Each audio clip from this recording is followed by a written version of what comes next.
Bonsoir et merci à toutes et à tous d'être présents ce soir dans ce beau théâtre de Saint-Nazaire pour cette séance exceptionnelle de questions publiques avec David Samsa, donc président de la Carène. Alors, comme vient de le dire le président du Conseil de développement, on va consacrer une grosse petite heure à échanger tous les trois avec David Samsa. On va peut-être déborder, puisque je sais qu'il est bavard. Et puis ensuite, donc, ce sera à vous de poser des questions, toutes les questions que vous souhaitez. Alors, pour commencer, on a une question, on va dire, on va mettre les deux pieds dans l'actualité, et on va parler puisqu'on est là d'abord pour parler de l'agglomération et de la Carène, on va parler du bailleur social de Silène, Philippe Leroux, au conseil d'administration que vous présidez, et de la grosse colère récente par rapport aux recettes de loyer qui, en raison de la réforme, enfin des coupes dans les APL, qu'en est-il? Avez-vous eu une réponse à la lettre ouverte qui a été lancée par les maires de l'agglo? Bonjour à vous toutes et à vous tous, et merci pour avoir organisé cette soirée. Si je suis trop bavard, il ne faut pas hésiter à m'arrêter, parce que sur ce sujet-là, il faut plus d'une heure pour répondre à la simple question. En tout cas, vous développez tout ce que je pense. Vous savez, j'ai voté Emmanuel Macron au premier tour de l'élection présidentielle. En conscience, on pourra revenir sur ces sujets. Mais pendant toute la campagne électorale, le sujet de la production du logement dans le pays, privé ou social, n'a jamais été évoqué. Je crois que l'illustration du poids de Bercy, c'est-à-dire de la technostructure parisienne qui a vu 1,7 milliard dormir dans les caisses de l'État, dans les caisses des bailleurs sociaux, des bailleurs. La proposition a été faite à un ministre qui s'appelle M. Mézard, et c'est passé comme une lettre à la poste, puisque j'imagine que le ministre pouvait dire à M. le maire, le ministre, j'ai trouvé 1,7 milliard d'économies. La réalité, je suis, pour ma part, favorable à ce que notre gouvernement, et je lui souhaite réussite, participe à diminuer la dette de ce pays. C'est en creux quand même, au fond, notre liberté qui est en jeu, notre indépendance, notre autonomie. La réalité est beaucoup plus compliquée. Qu'on aille taxer, qu'on aille prélever, employer le vocabulaire que vous souhaitez, sur des trésoreries de bailleurs sociaux dormants, oui, il faut le faire. Je suis convaincu, et ça n'a rien d'agressif ou péjoratif dans mon propos, qu'au fin fond de la Corrèze, il y a moins besoin de produire du logement, tout court, y compris du logement social, que dans ce département, ou que sur notre façade maritime, ou que dans la région Nazaire. Pour mémoire, Silène, c'est 20 000 personnes logées. C'est un tiers de la population de Saint-Nazaire. C'est, grosso modo, 8 000 logements sur Saint-Nazaire, 2 000 hors Saint-Nazaire, confondus entre le territoire de la Carène et Cap-Atlantique. Ça va jusqu'au Croisic. Nous avons un programme actuellement à Guérande. Et la décision de diminuer de 50 ou de 60 euros par mois, portée par les bailleurs sociaux, la conséquence, elle est très très simple.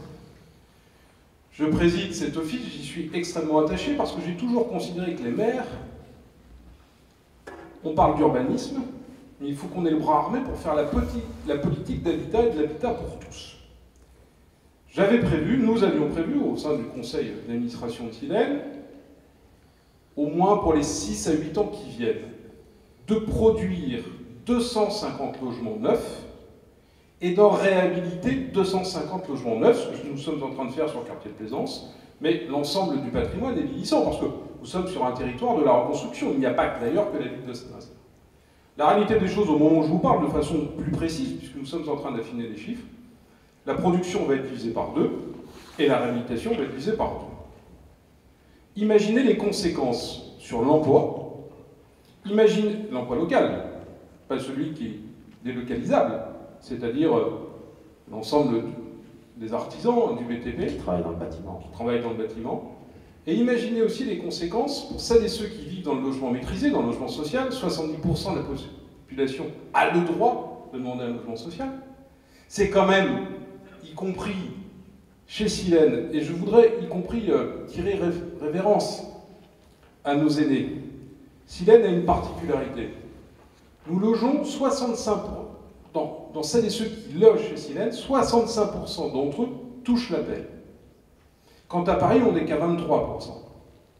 Quand on a une réforme comme celle-ci, qui est une agression sur le logement social, ben ça touche beaucoup plus fortement à la hauteur de 63% que d'autres bailleurs qui ne font loger, et excusez-moi l'expression, que le haut du panier. À Saint-Nazaire, nous logeons toute la population éligible au logement social. Et donc la conséquence, elle est impressionnante. Et puis, ce que je ne comprends pas sur le sens politique, on parle de protection de l'environnement. On parle, bien évidemment, du réchauffement climatique. Quand nous réhabilitons des logements, Que vous construisez du neuf, on construit du neuf, celles et ceux qui vivent dans ces logements, je pense à Plaisance actuellement, demain à Carburant, où la facture énergétique elle est extrêmement importante, mais aussi l'inconfort. On a du mal parfois à monter des logements à 19 degrés, qui est le référentiel. Et ce sont des passoires énergétiques. Ce sont donc les plus pauvres d'entre nous qui payent la facture énergétique la plus forte et qui contribuent à la pollution la plus grande. C'est purement scandaleux. Et donc, j'ai eu l'occasion de le dire au Premier ministre lorsqu'il est venu à Nantes, donc c'était pas un tête-à-tête, hein, dans le cadre d'un déjeuner républicain, et j'ai compris qu'il n'était pas attaché, comme je le suis, comme nous le sommes, à la production du logement, qui est de l'aide au développement économique, parce que ici, ayez ce chiffre en tête, en 4 ans, la ville de Saint-Nazaire, la ville, simplement la ville, nous avons pris 4000 habitants, 1000 habitants par an. En moyenne, c'est toujours compliqué ces chiffres-là. L'agglomération nazérienne, toutes les communes, les 10 communes, prennent de la population. On est, Saint-Nazaire, on a passé la barre des 70 000. Nous sommes aujourd'hui, au moment où je vous parle, à 72 000 habitants. Et pour l'Agglo, les 10 communes? On est à 105 107 000. Alors bien sûr que Saint-Lô-de-Guersac, et ça n'a rien de péjoratif dans mon propos, ne va pas construire sur Pilotis. Et il y a d'autres communes, je pense à Montoire, à Trignac, à Pornichet. Bon, les problématiques sont un peu différentes, mais néanmoins, la demande de logement est importante. Et moi, je suis attaché au logement pour tous. Je veux du logement social, pour ne pas dire très social, celles et ceux qui n'arrivent pas à se loger sans nous, décemment. Et je veux aussi du logement très haut de gamme, parce que cette ville, ce territoire, n'est pas condamné non plus à voir les directeurs d'entreprise, les cadres supérieurs, avec la carte bleue chargée, partir sur la presqu'île, permettez-moi de vous le dire aux amis nantais, sur Nantes. La mixité sociale, il faut les deux bouts de cette chaîne. Et donc, la contribution des bailleurs sociaux à la production de ce qu'on appelle notre programme local de l'habitat est déterminante pour la solidarité nationale. Et c'est en clair tout le schéma de la production du logement maîtrisé qui est remis en cause. Donc je dis oui, il faut aller taxer, oui, il faut aller prélever les bailleurs sociaux qui ne bossent pas, qui ne travaillent pas. Et je le précise aussi, moi je n'ai pas d'actionnaire à rémunérer. Personne ne prend d'argent autre que les salariés. Donc tout est réinjecté dans l'économie locale au bénéfice des locataires ou de celles et ceux qui vont le devenir. Donc je suis extrêmement inquiet et je suis en colère parce que je considère qu'il y a un hold-up démocratique sur le sujet. Et est-ce que vous avez eu une réponse à la lettre signée par les 11 maires et à votre sollicitation auprès du Premier ministre? Par les 10 maires que nous sommes sur l'agglomération, nous avons une réponse, mais moi il y a quelque chose que je ne comprends pas de la part d'Édouard Philippe. Je peux vous faire cette confidence sur certains sujets, pas tous, hein. Je peux partager des éléments de discours, mais quand je vois les actes posés, ils sont contraires. Moi je partage le point de vue du Premier ministre quand aux 20h, il nous dit, ou lorsqu'il m'écrit, qu'il veut le choc de l'offre. Mais moi aussi je veux le choc de l'offre. Parce que le choc de l'offre, c'est tenir des loyers plus bas, c'est offrir du logement pour tous, c'est répondre et soutenir au développement de notre agglomération. Mais avec ceci, le choc de l'offre n'est pas possible. Ou alors on livre le produit logement uniquement au marché privé. Puis je voudrais vous rappeler un petit peu la mémoire collective des uns et des autres. N'est-ce pas le président Sarkozy qui avait convoqué dans le mandat précédent les bailleurs sociaux au plan 30 000 logements pour venir donner un coup de main à la production privée qui n'arrivait plus à écouler leur logement. Nous achetions à l'époque en vente, état futur d'achèvement, autrement dit des bâtiments qui étaient construits, des logements, parce que le marché n'arrivait pas à les écouler. Donc, les bailleurs sociaux, nous sommes des acteurs économiques, nous construisons de la solidarité, nous construisons aussi de la mixité sur l'échelle et sur tous les territoires. Parce qu'il y a un autre sujet qui est pour nous. Le maire de Saint-Nazaire, quel qu'il soit, demain il peut faire des discours, mais s'il n'a plus l'élément pour construire du logement dans les quartiers, dans la ville qu'il souhaite, dans l'agglomération, nous avons fait une avancée considérable dans ce mandat. Les 10 maires que nous ne sommes pas tous de la même couleur politique. Le logement social a été, dans les mandats précédents, des curseurs où il y avait du débat. Nous avons convenu d'une chose, 50% de la production du logement social sur la ville de Saint-Nazaire, la ville-centre, auparavant c'était 80%, et 50% sur les 9 autres communes.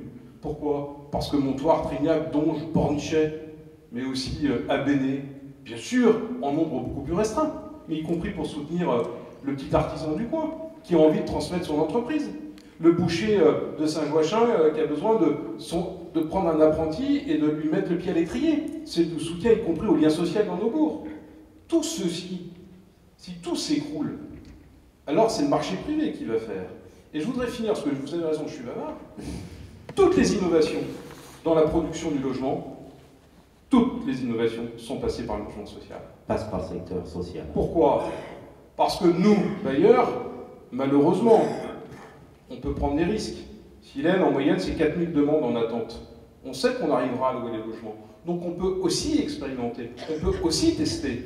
Et lorsqu'il y a le débat sur les normes, et notamment les normes environnementales ou les normes d'accessibilité, nous les mettons en œuvre, mais en premier. Si aujourd'hui, à Saint-Nazaire, on est capable de construire des bâtiments, des logements qu'on appelle BBC en basse consommation. J'ai souvenir d'avoir été inauguré avec Joël Batteux le premier logement qu'on estimait, qu'on espérait avoir construit en BBC.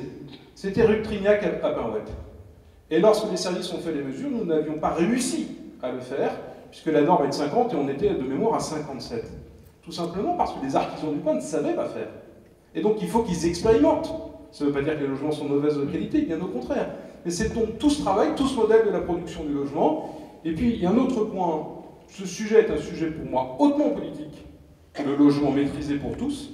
Et ce que je constate, c'est qu'il y a des présidents de droite qui ont la même colère que moi, parce que nous voyons tout de suite les conséquences, tant sur la mixité sociale, tant que sur le développement économique.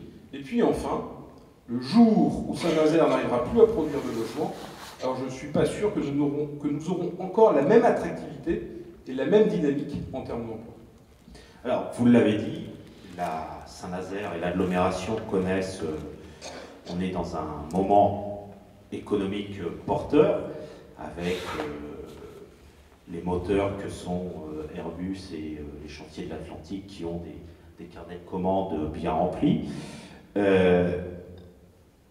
Parlons un peu, on va parler croissance bleue et économie de la mer. Vous étiez en colère aussi avec l'accord pour les chantiers de fin septembre. Est-ce que vous l'êtes toujours? Je ne suis pas toujours en colère, hein. Mais j'ai tendance à dire ce que je pense. Sur ce sujet-là, je voudrais, vous savez, je suis socialiste. Lorsque j'ai été élu maire et que le dossier de SCX, en ayant bien souvenir que dans les mandats précédents, on a, y compris, je peux vous dire aujourd'hui, envisagé des scénarios de fermeture complète de nos chantiers. J'étais adjoint à l'urbanisme sous Joël Batteux, à un moment donné, mais qu'est-ce qu'on va faire de cette friche industrielle si ça arrive? Moi, j'ai la chance, notre génération, ce mandat, ou les mandats à venir, d'avoir 10 ans de visibilité au moins. Ce n'est pas le fruit du hasard, je veux bien revenir sur ces sujets-là. Mais lorsque STX a fait part de sa volonté de vendre les chantiers de Saint-Nazaire, j'ai eu un échange direct avec le président de la République, François Hollande, y compris, rappelez-vous, des BBC qui étaient dans les bassins. J'ai reçu à 2 reprises le ministre de l'économie et de l'industrie, M. Sirug, que j'avais en moyenne une fois tous les 15 jours au téléphone, que j'ai reçu à la mairie, non pas simplement le maire, mais il mettait autour de la table, dans la salle des mariages, les parlementaires de la circonscription et les parlementaires de l'ensemble de la région des Pays de la Loire. Il n'y avait pas que des hommes de gauche ou des femmes de gauche. Et il nous testait des différents scénarios, de dire voilà, on discute avec l'Italie, avec STX, avec les armateurs, avec un Chinois, et nous exprimions, et je constatais d'ailleurs qu'à l'époque, président de région, président du département, l'ensemble des parlementaires, nous n'avions pas de différence, nous n'avions pas de divergence. La présidentielle est arrivée, je considérais qu'à ce moment-là, le contrat, et j'y reviendrai si vous le souhaitez pour être précis, mais ce que j'appelle les cordes de rappel étaient assez nombreuses, avec Mme Bouillet, avec M. Vaugrenard, avec l'ensemble des parlementaires, nous avions considéré que le contrat était acceptable, mais qu'on pouvait aller encore plus loin. Le président de la République, François Hollande, avait clairement dit que de toute façon, au regard du calendrier, c'est pas lui qui aurait signé le sujet, puisque les négociations devaient continuer. Mais on imaginait bien que nous allions signer avec Fincantieri. Et je vous le dis, j'ai vu un président de la République et le ministre Le Maire de l'économie politiser ce dossier. Je n'ai plus jamais eu d'informations. C'est-à-dire que vous n'avez pas le ministre au téléphone? Jamais. Je peux même vous raconter une anecdote. On a un appel téléphonique à 21h le soir pour dire dans mon bureau demain matin à 9h30, avec les parlementaires. Je trouve que c'est irrespectueux, les parlementaires avaient l'information bien en amont. Et que sur l'accord, pour répondre très clairement à votre question, pourquoi avoir fait ce que j'ai, moi, souligné positivement, une nationalisation temporaire? Il fallait nationaliser de façon temporaire pour amener un rapport de force supplémentaire, pour négocier, mais en même temps en sachant bien qu'avec les Italiens, qui avaient déposé une offre sur la table de la justice, et que donc on était condamné à trouver l'accord avec les Italiens. Fallait-il trouver le meilleur accord? Alors, je ne suis pas en colère sur l'accord, parce que je crois que l'accord préserve le site nazérien. Il y a les 1% quand même qui vous... Mais on a 1% qui se promène. Et moi, j'ai toujours dit que je ne voulais pas que Fincantieri soit majoritaire. La réalité des choses, quand même, aujourd'hui, c'est que Fincantieri est majoritaire. Et en même temps, c'est facile de le dire, mais celui qui fait le chèque, généralement, est le patron. Néanmoins, dans l'ensemble du contrat qui est signé, l'État aura toujours la responsabilité de casser ce pacte d'actionnariat s'il considère que le mariage n'est pas bon. Ceci, j'ai pris un peu cette illustration, c'est un mariage avec un CDD de 12 mois. De 12 ans. 12 ans. Et au bout de 12 ans, eh bien, la vigilance de l'État devra toujours être présente pour savoir comment ça se passe. Parce que, il faut être très clair, on est entre nous, enfin. Qu'est-ce qui se passe? Aujourd'hui, la visibilité est à 10 ans. Alors, il faut toujours se méfier, il peut y avoir des éléments internationaux qui viennent changer la donne. Mais aujourd'hui, il y a la course au gigantisme. C'est le plus beau, c'est le plus gros paquebot du monde. Saint-Nazaire sait faire. Saint-Nazaire a, d'une part, les infrastructures, on peut y revenir, a su investir au bon moment, ce fameux portique, a des laboratoires et un service recherche exceptionnel.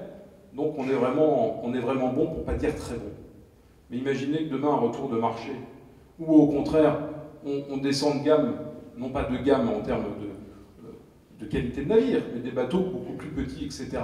Notre avantage compétitif, notamment d'infrastructure, et je pense à nos cales, là du coup peut être minoré. Troisième point, c'est ce que tout le monde redoute, il n'y a pas lieu au moment où nous nous parlons, il n'y a pas lieu au regard du contrat, mais dans 12 ans, il faudra être vigilant. Alors 12 ans dans l'industrie, il n'y a pas beaucoup de sites en France qui peuvent avoir ce type de propos, donc il faut aussi qu'on relativise les choses. Au moment où nous nous parlons, moi ce que je vois, c'est que c'est un site qui se développe, c'est un site qui se diversifie, c'est un sujet que j'avais évoqué avec le président de la République, François Hollande, et avec le ministre Sirugue, c'est que dans le pacte d'actionnariat et dans l'accord, il y a certes la construction des navires, mais il y a aussi les énergies marines renouvelables. Alors ça, c'est l'autre pied du développement économique. Oui, parce qu'à Saint-Nazaire, il y a quand même 3 gros pieds. Enfin, il y a beaucoup plus que ça, mais il y a bien sûr l'Airbus, il y a nos chantiers, et il y a les énergies marines renouvelables. Quelle fierté, enfin j'imagine, mesdames et messieurs dans la salle, on est tous fiers quand on a cette première éolienne flottante dans ce bassin qu'on appelle Flogen, qui va nous amener, d'ailleurs, je dis ici, quelques désagréments à la ville de Saint-Nazaire. Il va falloir qu'on relie le câble qui est en mer jusqu'au transfo, et que donc on va amener quelques petites nuisances sur le territoire de la Carène, pas que sur la ville de Saint-Nazaire d'ailleurs. Et qu'à un moment ou à un autre, il faudra aussi accepter une tranchée ici ou là pour permettre de relier cette énergie marine au transformateur parce que nous ne savons toujours pas stocker l'électricité. Mais moi, je suis extrêmement fier d'être sur un territoire d'innovation où si on est au top dans notre industrie, c'est parce que nous avons su toujours avoir, d'une part, des grands capitaines d'industrie. Regardez leur stabilité. Ils ne sont pas au CAC 40, ils ne sont pas au service de leur carrière. Ce sont des hommes et des femmes, l'équipe de direction, très investie sur le territoire, avec un savoir-faire qu'ils savent faire partager. On a des équipes d'ouvriers, de cadres, de très grande qualité, et c'est y compris ce qui est venu chercher Fincantieri. Et donc dans l'accord, il y a aussi la protection de l'ensemble des brevets, et cette liberté de conserver notre département recherche, qui est pour moi la meilleure assurance vie ou l'assurance décès de nos chantiers. C'est préparer demain, en l'occurrence. Oui, l'enjeu, c'est pas aujourd'hui, c'est pas dans 5 ans, c'est pas dans 6 ans, c'est de préparer au-delà des 10 ans, et c'est de notre responsabilité, ça va tellement vite. Regardez, mercredi, nous allons à la découpe d'une autre tôle, une première tôle pour MSC. Moi qui suis un fils de chaudronnier, un paquebot, quand il enclenchait, il y avait 2 ans, 2 ans et demi de chantier. Aujourd'hui, moi, je ne sais même plus vous dire qu'est-ce qui est en construction et qu'est-ce qui sort à la vitesse où ça va. Et c'est tant mieux. Restons sur les paquebots, enfin c'est une question que à laquelle vous allez pouvoir nous répondre rapidement, mais on entend souvent que pour développer le tourisme dans la région nazérienne, il faudrait un quai afin de permettre aux paquebots qui ont pu être pour certains construits juste à côté, il faudra un quai pour qu'ils accostent et que les touristes aillent découvrir la Brière, la côte, le littoral. C'est un très beau sujet. Soyons très précis et très clairs, cette idée ne vient pas de moi, ne vient pas d'un des collègues élus. C'est un constat. Nous voulons développer le tourisme dans la région, parce que c'est même pas à l'échelle de l'agglomération, c'est entre l'Aglo, le Cap Atlantique, et en fait c'est au niveau du département de la région des Pays de la Loire. Et les pilotes de Loire ont eu une bonne idée. J'ai eu la chance de me rendre avec Samuel Soriano, directeur de la DDRN, voilà 15 jours au simulateur à Nantes. En fait, les paquebots que nous accueillons, ils ont une contrainte importante, c'est qu'ils doivent passer sous le pont, quelle que soit l'heure de la marée, le tirant d'air, et puis il y a un problème de tirant d'eau. Et donc, ils accostent à Montoire. J'ai rien contre Montoire, j'ai rien contre Michel Lemaitre, mais accueillir un paquebot sur un quai industriel, c'est un cadre, voilà, très industriel. Et donc, il y a l'idée de tirer, pour faire simple, 2 pontons très innovants. Y compris, il y a une question de recyclage des eaux usées, l'électricité, etc. On a vu les débats, notamment à Venise dernièrement, d'avoir des quais très innovants sur le plan écologique, que les moteurs ne tournent pas en permanence, etc., des prises de quai, enfin, bref, pour pouvoir les accueillir dans la Loire, avec un quai, je ne suis pas un technicien, mais qui vient juste chercher des tirants d'eau, qui ne gêne en rien le trafic portuaire, et qui, très clairement, serait au pied d'usines élévatoires du Quai Maroc, de la place du Commando, du front de mer, du centre-ville, de Stéat, de Cinéville, d'Escale Atlantique, du centre d'interprétation justement de nos énergies marines renouvelables, qui sera livré en 2018 dans la base sous-marine, enfin dans la base du sous-marin, là du coup. Oh, il y a quelque chose à réfléchir. Bon, c'est un sujet qui est quand même pas simple. C'est coûteux. Oui, mais vous savez, toutes ces opérations sont coûteuses. Et ce n'est pas une opération qui doit être portée par la ville ou l'agglomération, mais bien au-delà, par le département, par la région, et même par le pays tout entier, dans le cadre du développement des politiques touristiques. Et moi, quand même, je me fais toujours cette remarque. On construit les plus beaux, les plus grands. Tout le monde, je crois, quelles que soient nos opinions, a eu énormément d'émotions lorsqu'on a vu le Queen Mary revenir ici. Imaginez l'impact économique et le symbole que ces paquebots qui ont pris naissance ici à Saint-Nazaire puissent revenir en escale. Je pense notamment à notre centre-ville, hein, mais mon centre-ville à Saint-Nazaire, mais celui de Guérande, celui de La Baule, Nantes, le Muscadet. Enfin, vous imaginez bien l'impact économique que ça peut avoir. Et puis, enfin, le symbole serait fort. Mais on pourrait même rêver à être un départ de ligne de transatlantique. Et des compagnies, au moment où nous nous parlons, cherchent parfois. Donc voilà pourquoi c'était un engagement de la campagne électorale. Nous sommes dans tous les salons. À Miami, dernièrement, Saint-Nazaire a été représenté. On doit pouvoir aller chercher ce type de dossier, certainement pas simplement avec les deniers de Saint-Nazaire ou les dossiers de l'agglomération, mais on doit être ensemble, la ville, l'agglomération, le département, la région et l'État sur ces sujets-là. Vous avez évoqué rapidement l'usine élévatoire. Quid? Quel sera son avenir? Je n'ai pas de réponse définitive à vous apporter aujourd'hui. Il y a eu un débat, compris le président Retailleau, qui était président de région à l'époque, n'a pas souhaité honorer l'accord qu'il y avait eu entre Jacques Oxiette et Joël Batteux. Je ne partageais pas cette décision, mais je suis un républicain, il avait gagné les élections, ce n'était pas mon choix, il a remis en cause ce dossier. Mais il y a une petite histoire qu'il n'avait pas dit à l'époque, que je lui ai rappelée, et là on a retrouvé un espace de discussion. C'est, vous savez, lorsqu'il y a eu la catastrophe de l'Erika, Joël Batteux avait pris la décision de ne pas se porter partie civile, en tout cas de ne pas demander qu'il s'était porté partie civile, mais la ville de Saint-Nazaire n'avait pas reçu les deniers qu'on nous devait. Et qu'avec Jacques Oxiette, nous avions convenu, Joël Batteux, Jacques Oxiette avait convenu d'une répartition. Et notamment l'usine élévatoire était un symbole très très fort. Le niveau de l'eau du port, l'entrée de l'estuaire et un vecteur culturel important. Et là, M. Retailleau, lorsque je lui dis, je vous préviens, moi je veux bien que vous mettiez en cause le montage économique du premier dossier, mais vous n'allez pas vous en sortir comme cela. Il a accepté. Le sujet est en train de se travailler.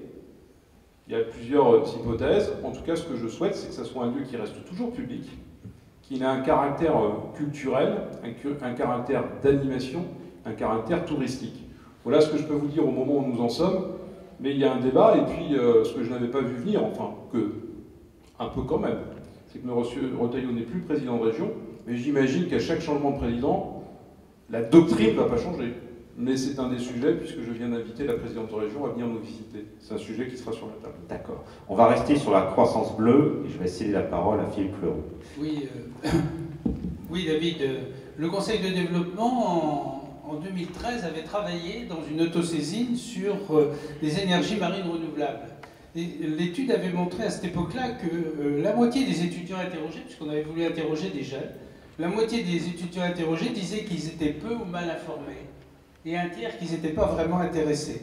Ça pose la question de l'emploi des jeunes hein, dans des métiers où on a parfois du mal à trouver du monde.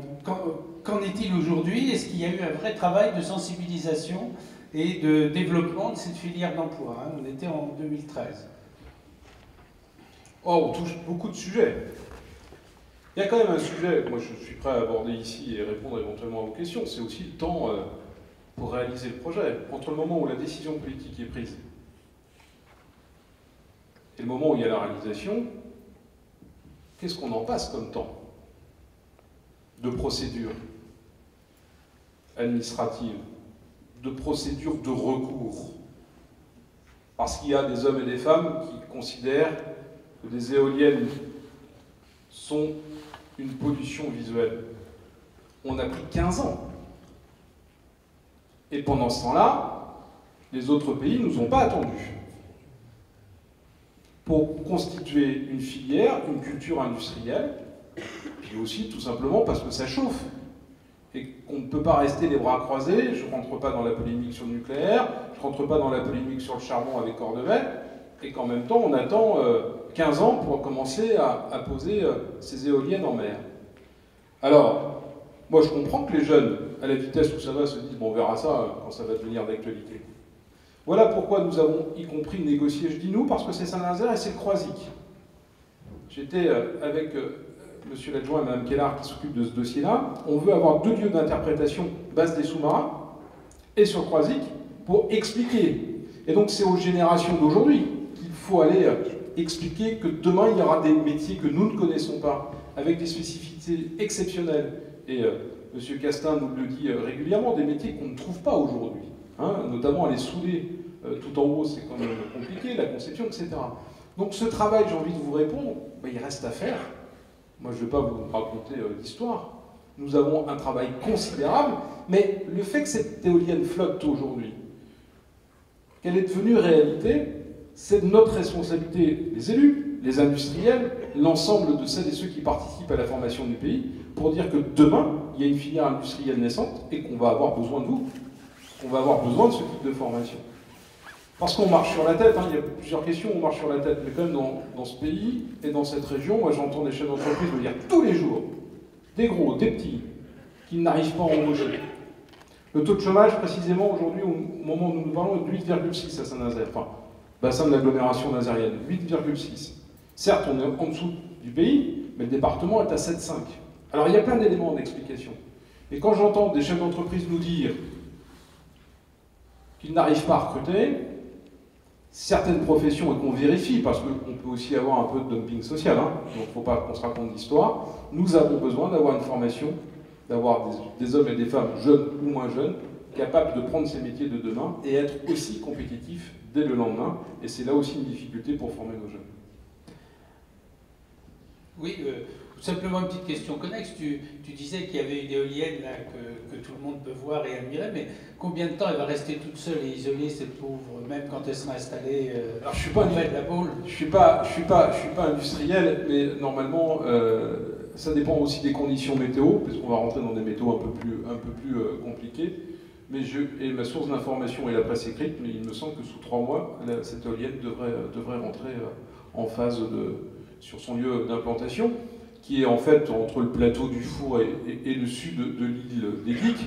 Les seuls qui auraient pu exprimer éventuellement un mécontentement, c'est les Édiquais. C'est ceux qui vivent sur Édique et qui vont avoir cette éolienne dans le panorama, et pour avoir échangé plus d'une fois avec eux, ça ne les dérange aucunement à partir du moment où la pêche est toujours autorisée. Mais il faut qu'on se pose collectivement une question quand même. Hein. Moi, ces dossiers-là ne me font pas peur, moi je veux bien les mettre sur la table. La durée du projet, ça vous irrite. Oui, mais oui, ça mérite parce que c'est de l'emploi que nous perdons.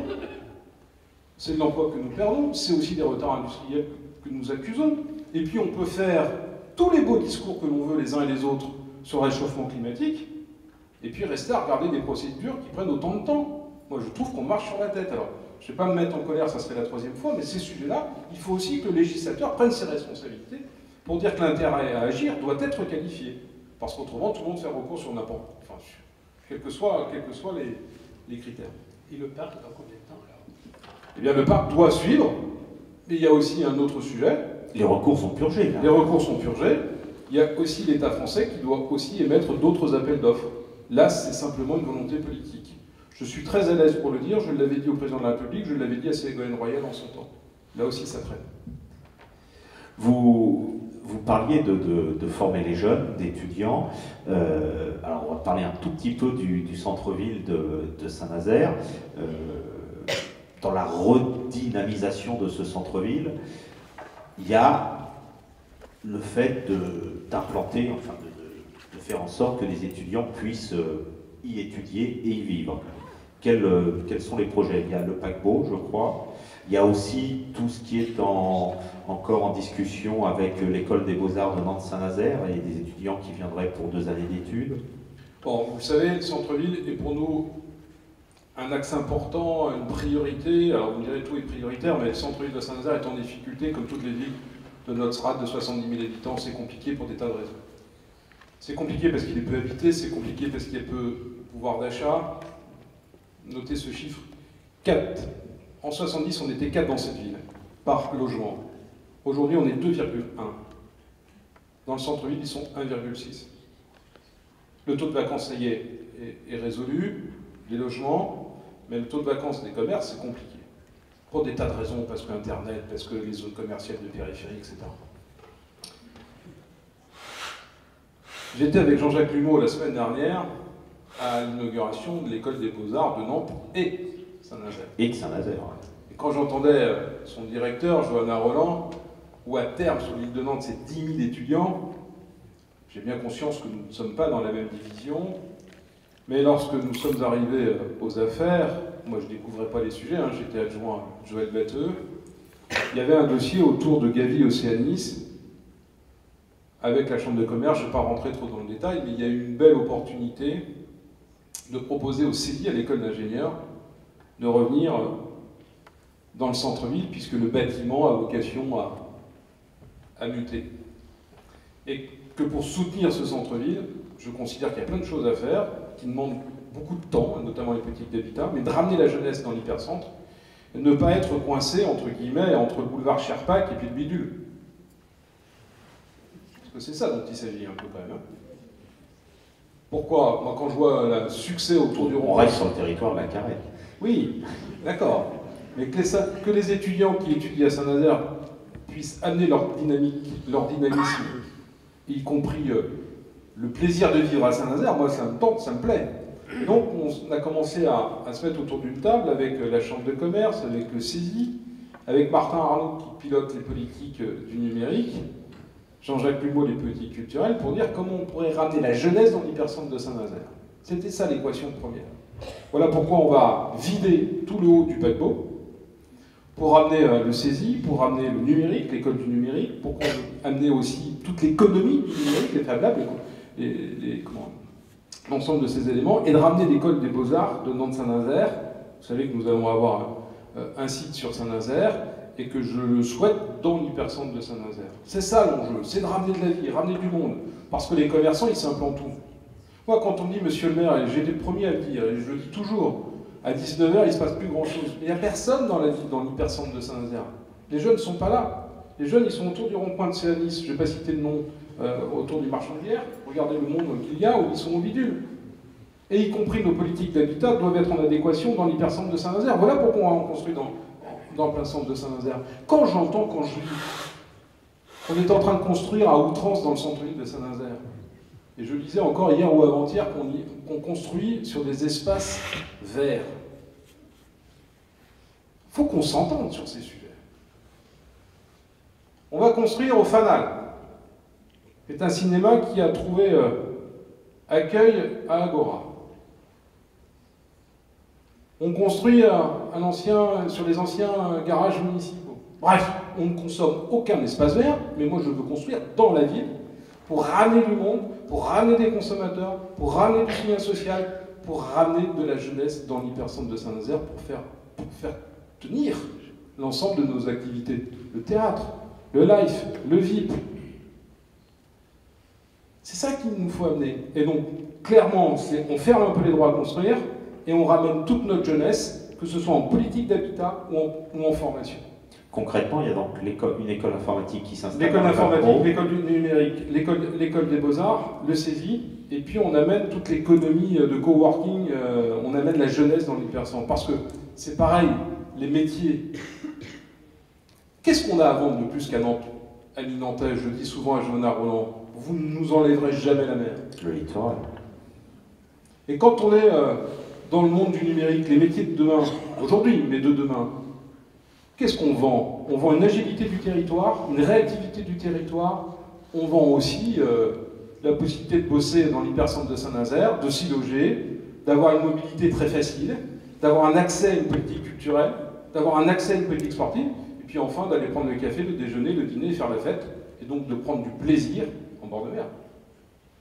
Et qu'on n'a pas toutes les difficultés, et en même temps, nous sommes complémentaires. Donc voilà pourquoi avec Nantes, et très clairement, si Nantes n'était pas là, nous n'aurions pas pu avoir cette école des beaux-arts.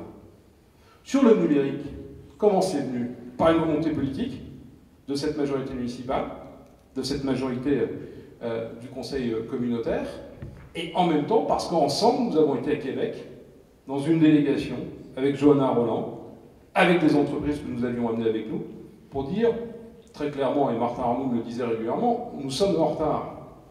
Ben, je crois qu'aujourd'hui, nous avons comblé ce retard. Et donc, on va travailler dans ces spécificités, dans ces complémentarités. Et puis, le numérique, c'est aussi d'embarquer notre jeunesse. Et donc, nous sommes en train de développer, Xavier Perrin est en train de développer sur l'ensemble de nos écoles, le numérique, dans nos écoles, dans nos classes, pour pouvoir les embarquer et commencer à les sensibiliser. Vous avez cité plusieurs fois Johanna Roland, la présidente de Nantes Métropole. On va parler rapidement politique, de nouveau. Tout se passe bien? Le duo fonctionne? Jusqu'à maintenant, tout se passe bien et je ne vois pas ce qui nous enlèverait cette bonne entente. Les échanges sont réguliers, sont toujours bien sûr d'une très grande franchise, souvent dans une très grande complicité. Et avec Johanna, c'est ceux qui chercheraient à avoir des difficultés écoutez, il n'y en a pas, nous travaillons ensemble, ce qui ne veut pas dire que parfois il n'y a pas des concurrences. J'ai un dossier dont je tairai le nom, mais on est en train de se regarder pour dire, moi j'aimerais mieux que cette entreprise vienne sur Saint-Nazaire. Pas sur Saint-Nazaire, sur l'agglomération, c'est plutôt sur le site de Montoire. Et là, dit, moi j'aimerais bien que ça reste dans... Mais c'est normal, c'est la vie, c'est classique, mais en tout cas c'est partagé, et il n'y a pas de... En tout cas, l'entente est importante. Nous savons d'où nous venons. Moi, je pense toujours, quand on parle de la métropole Nantes-Saint-Nazaire, je pense toujours à Jean-Marc Ayrault, Joël Batteux. Vous l'avez vu, l'école des Beaux-Arts est un symbole important. Je crois que la politique culturelle est un élément important. Nous travaillons un gros dossier, comme nous appelons le dossier eau et paysage, la valorisation... Alors ça, c'est le pôle métropolitain. C'est le pôle métropolitain, mais c'est aussi de valoriser, et moi, je fais toujours attention à ça. On parle de Nantes-Saint-Nazaire, mais entre Nantes et Saint-Nazaire, il y a des communes, il y a des villes, il y a des habitants, il y a des hommes et des femmes, il y a des entreprises, il y a des agriculteurs. Et qu'il y a quand même une donnée partagée qui est l'eau. La Loire, l'ensemble de ses affluents, on a le Privet ici, etc. Et on a le parc de Brière. Et vous le savez, ou peut-être ou pas d'ailleurs, mais nous allons prendre l'agglomération nazérienne et la ville de Saint-Nazaire une très lourde et une très grande responsabilité sur ce parc de Brière. Parce que c'est un élément important de notre environnement.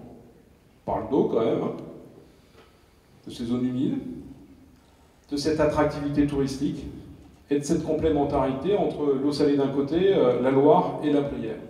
Et donc avec Johanna, on travaille sur ces sujets-là de valorisation, d'attractivité, mais aussi de douceur de vivre, de plaisir de vivre et de protection de notre environnement. Et puis enfin, à Saint-Nazaire et sur l'agglomération, je pense à Montoire, je pense à Trignac, on a quand même des sujets qui ne sont pas neutres, au-delà de notre durée de mandat, mais de notre vie tout simplement. C'est aussi l'évaluation, excusez-moi, du niveau d'eau. Et donc ces sujets-là, nous les intégrons aussi dans nos projets d'aménagement que nous constituons, que ce soit autour de nos affluents ou au sein même de la ville de Saint-Nazaire. Moi je prendrais bien la balle au bond de ce que tu disais sur la coopération avec Nantes et le fait de ne pas oublier les communes voisines. Le Conseil de développement, sous l'impulsion de René Terrien, a commencé à travailler avec les conseils de développement voisins. Ça n'a pas été si simple que ça, parce qu'il y avait des cultures différentes, il y avait des approches différentes, il y avait des moyens différents. Bon, il a fallu s'apprivoiser, je dirais, globalement.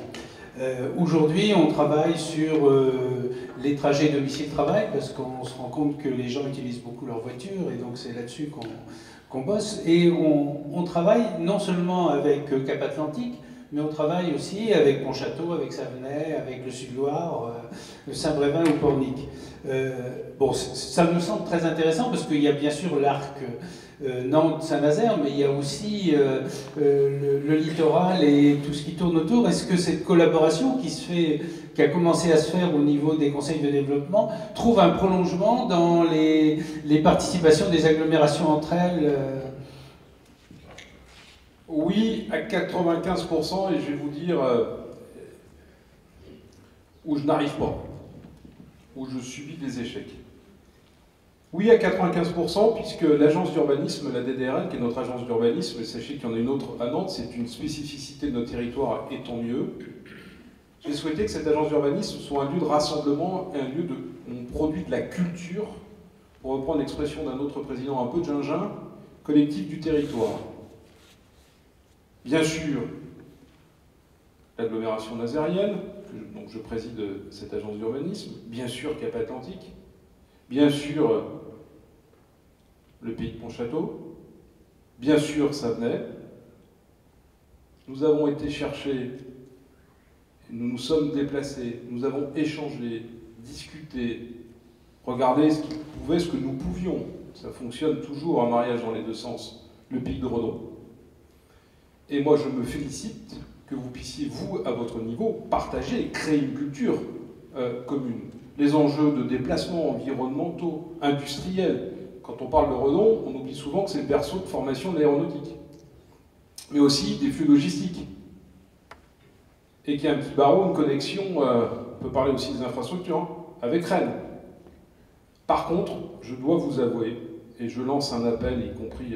je crois qu'il y a des hommes et des femmes qui peuvent avoir des relations plus directes que moi. Lorsque j'ai été élu, le lendemain, j'ai pris mon petit cartable et j'ai été voir bien sûr Yves Météro, j'ai été voir les maires, les présidents d'agglomération, et j'ai fait de même pour le Sud-Loire. Et j'arrive pas. La Loire est infranchissable. Elle reste une barrière. Infranchissable. Moi, je me dis que l'hôtel de ville de Saint-Brévin à vol d'oiseau, on doit se voir. Hein. Je vois au moins celui de Cap-Atlantique ou de Guérande ou Pont-Château. Mais je n'arrive pas. Alors, il y a eu un changement de maire. Moi, je suis un garçon poli, je me dis que le prochain maire va certainement un jour demander rendez-vous pour voir comment on peut travailler, parce que vous imaginez bien, les flux sur le pont de Saint-Nazaire sont considérables. Ce dont je suis plus sûr, c'est que M. Brard, qui est le maire de Pornic, me dit, moi j'attends que ça pour travailler, parce que le bon périmètre, dossier que nous allons défendre à Paris demain, que nous appelons la façade maritime, certes de l'agglomération, Pornichet à Saint-Nazaire, allons jusque en bord de Loire. Mais la façade maritime de la métropole de Saint-Nazaire, elle va de Pornic à la Vilaine. Moi, je m'en fiche des territoires administratifs. Je ne suis pas enfermé dans un territoire où il y a 10 communes, et puis tiens, bonjour monsieur Météro, vous en avez combien, vous pesez combien? Non, il faut qu'on travaille ensemble, notamment sur les questions d'accès à l'eau, portuaire, industriel. Sachez une chose, il y a plus de flux entre Saint-Nazaire et Guérande, quotidien, que Saint-Nazaire-Nantes. Et si on s'intéressait un peu au Sud-Loire, comment on sensibilise? Quelque chose que j'ai toujours, pour ma part, je ne vais pas dire condamné, le mot est trop fort, mais l'étalement urbain du Sud-Loire. Ou quand même, s'il y a bien l'étalement urbain et où on mite et on mange la campagne, c'est bien là, à gauche de cette route bleue, lorsqu'on descend le pont. Et quand on voit les zones commerciales se créer, se développer, c'est vrai à Pont-Château, c'est vrai à Pornic, c'est vrai à Saint-Brévin, c'est vrai à Guérande. Et donc Saint-Nazaire regarde en disant on ne va pas rester seul dans le match. Donc ces sujets-là, même si nous n'appartenons pas au même SCOT, organisation qui nous permet de gérer le territoire, on doit se parler, on doit travailler ensemble. Alors je lance un appel, je n'arrive pas avec le Sud-Loire. Peut-être je m'y prends mal, je suis prêt à prendre tous les conseils que vous voudrez bien me donner, mais que les conseils de développement travaillent ensemble, c'est parfait. Les élus, c'est un peu plus compliqué avec le Sud-Loire. Philippe? Oui, moi j'ai finalement assez peu de questions à poser parce que l'essentiel a déjà été posé. Je suis un petit peu inquiet parce que j'ai présidé le conseil d'administration d'une école d'ingénieurs qui s'appelle Polytech et qu'à l'époque j'ai beaucoup milité pour développer des départements sur Saint-Nazaire et ça a marché. Mais j'en entends plus parler, j'entends parler des Beaux-Arts, j'entends parler d'école numérique. C'est une très belle école, Polytech. Est-ce qu'elle est concernée par le projet du centre-ville ou est-ce qu'elle va rester sur un Lex-Gavi où elle est actuellement? Pour le moment, elle ne l'est pas concernée, y compris par des éléments d'opportunité. Mais moi, je vais vous dire, il y a une chose qui pourrait amener des difficultés dans la métropole de Saint-Nazaire. C'est que Saint-Nazaire veut garder, conservera, défendra son pôle universitaire. Et qu'il y a quand même une petite tendance, parfois des profs, à dire si on pouvait tout reconcentrer au nom d'un intérêt économique, de centralisation, de coût de gestion, de mutualisation, bref, et de tout ramener sur Nantes.